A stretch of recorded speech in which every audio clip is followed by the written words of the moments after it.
Ever wanted a WWE replica belt? Well, here's your chance to win one for absolutely free. With the Royal Rumble season fast approaching, I'm doing a WWE replica belt giveaway of the Hogan 86 WWE Shop replica belt. This is a thank you to everyone for helping grow this channel to over 12,000 subscribers, the halfway point of what the old channel was at with its subscriber count. Thank you all very, very much. To enter in to the free wrestling belt giveaway, you have to do three simple things. Number one, make sure you're subscribed to this YouTube channel. Number two, click on the link in the pinned comment section below and like that video. And number three, comment on that video your favorite championship belt that was won by the immortal Hulk Hogan, whether it's the Hogan 86 championship, the big gold belt, the winged eagle, the undisputed WWF title. Do those three things and you'll gain entry into the draw. The draw will take place on Friday, the 31st of January, the night before the Royal Rumble. Good luck, everyone.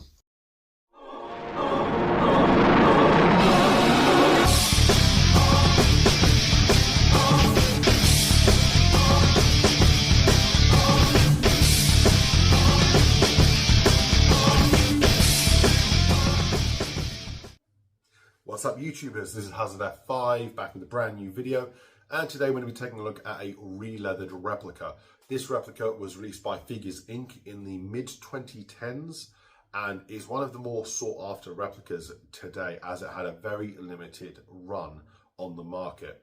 Now, the design it's based on was actually retired several years before the replica actually came out, which made it that more interest from the fandom and from collectors. It has been professionally re-leathered by Miles Collier from Miles Collier Leathercraft / Main Event Belts. Miles is one of the best leather guys in the world, top two in my opinion, and I've had leather from over 15 different leather guys in the game. Miles does top-notch work, and with this one in particular, he's done it as accurate as possible to the original that was made by Reggie Parks. Now, it's a, I guess, deceptively small belt when you actually look at the wrestlers that held it and it on television. I did actually have a copy at one point in my collection that was made by Reggie Parks, and it too was surprisingly small. So today we're going to be taking a look at a Figures Inc. replica that's been releathered by Miles, and that is the classic Ring of Honor World Championship. So let's go take a look. And here we have the classic Ring of Honor World Championship. This belt was originally created by Reggie Parks for Ring of Honor Wrestling in the early 2000s at the promotion's inception. Anyone who's an old school wrestling belt fan will know that this is very, very heavily inspired, basically a color palette and logo switch of the Universal Wrestling Federation, the UWF's championship belt. From the overall design to the shape to the little banners and stuff like that. So let's get into it. So at the top, you've got a winding banner that's featured on many classic Reggie Parks designs with the Ring of Honor lettering with a star on each side. As it curls round to the side of the main plate, you've got an alcove just here that's arching inwards, along with the filled in border going down the side. As we come to the wrestling champion banner at the bottom.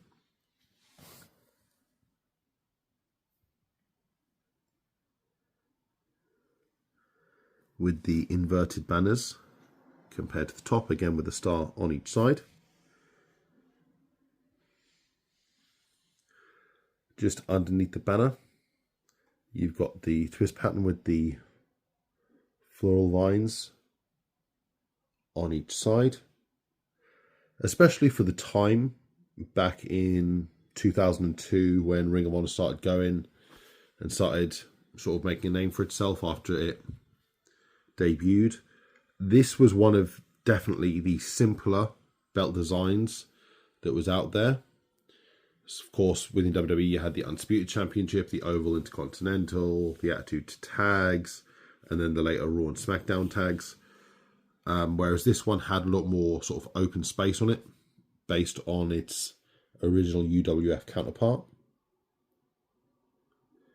So you got the red ROH lettering with the shadow background, kind of reminiscent of the original Christopher Reeve Superman sort of font and credits, which, me being a massive Superman fan, of course, is a bonus for me.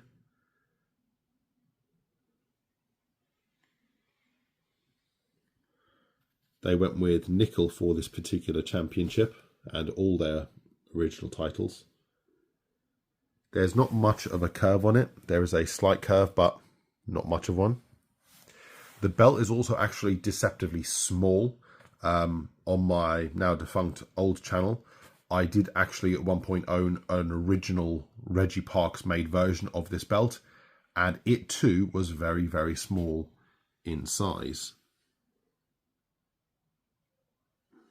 Especially when you look at other belts like the big golds and stuff. So again, we've got the ROH logo in red with the grapplers. Of course, this plate, very reminiscent for most people who were more mainstream wrestling fans to the classic Reggie Intercontinental Championship.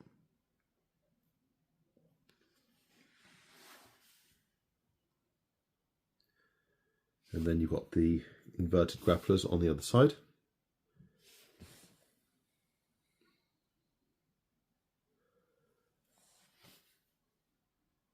This was when Figures Inc. started getting a bit better when it came to the detailing on the belts, making them a little bit deeper. Because even if you look back at some of the WWE replicas at the time, back in the era where this belt was in the early 2000s, the replicas were really, really shallow. You couldn't see sort of the shadows and stuff from the raised areas. Now, this replica wasn't actually created in 2002. This is actually relatively recent. I think they started doing these around 2015, 2016, thereabouts. And while replicas again have improved since then, this was still a big step up from the ones that had come before.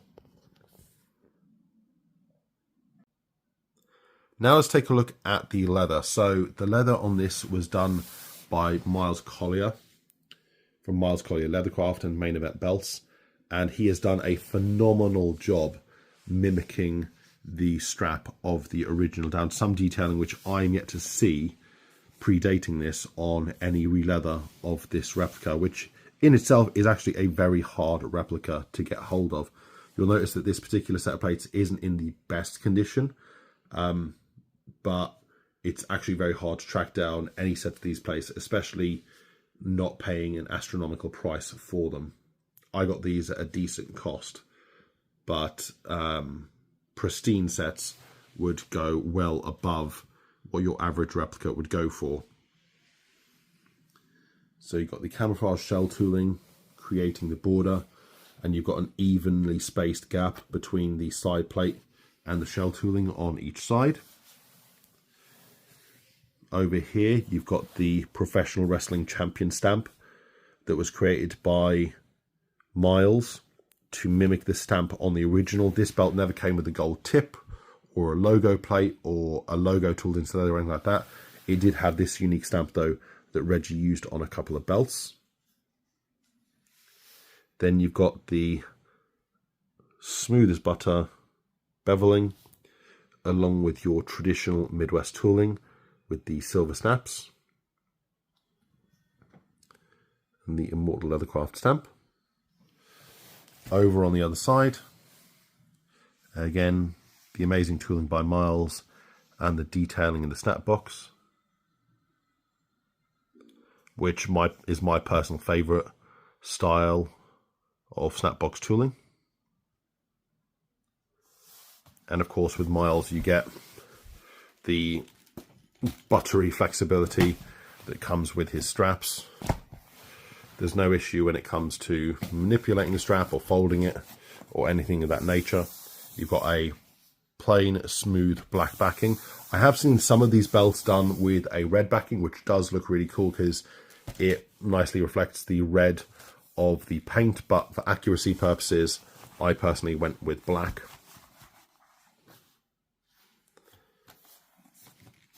So definitely a worthwhile piece if you are a fan of independent wrestling, or in my case, sort of the lesser known mainstream indie feds like Ring of Honor, like TNA in the early and late 2000s, when I personally was veering away from WWE post 2004.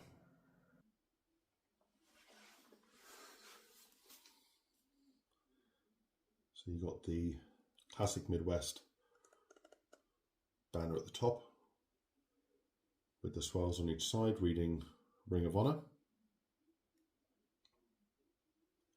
The floral detail underneath, along with the Ring of Honor lettering. They never actually used this style of lettering for any of their logos. They had a more stylized one, which, funny enough, was actually designed by TJ Perkins, who won a competition to design the original Ring of Honor logo. Fun fact for you. I've got a place in my collection, in my cabinets, with the custom backdrops that features the official Ring of Honor logo that was used during a period where this championship was used. Not the original logo that TJ Perkins designed, but the more blocky stylized logo that came later, which this belt was used during that time as well. So there you see the custom stamp.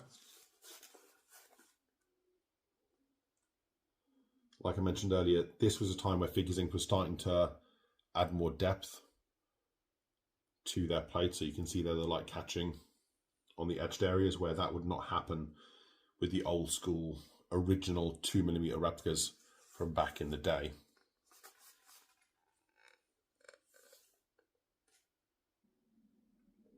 So there you have it, guys. The classic Ring of Honor World Championship replica belt. The Figures Inc. variation that was released several years ago on Miles Collier leather. An absolutely beautiful piece. And of course with Miles, you get all the flexibility and all the wonderful quality of leather and tooling that you get with a professional re-leather. And now this one, if you notice, I think I forgot to mention this, the gaps between the main and the side plates here are a lot more spaced out than they are on the actual replica strap. The reason I had Miles do that is because on the actual Ring of Honor Championship that I'll put an image of up here, you can see that there is a decent sized gap, over an inch, between the main and the side plates. I wanted it to be re-leathered as accurate as possible, which is why the custom stamp and the plate spacing. But that is the classic Ring of Honor World Championship. I know a lot of people identify this as their all-time favorite Ring of Honor design, which I do understand. Some say it was the original Pure Championship, which actually made a comeback a couple of years ago. But let me know in the comments what you have as your favorite Ring of Honor Championship belt, and let me know what you think of this variation. Anyway, guys, that's it from me, and I'll catch you as always next time.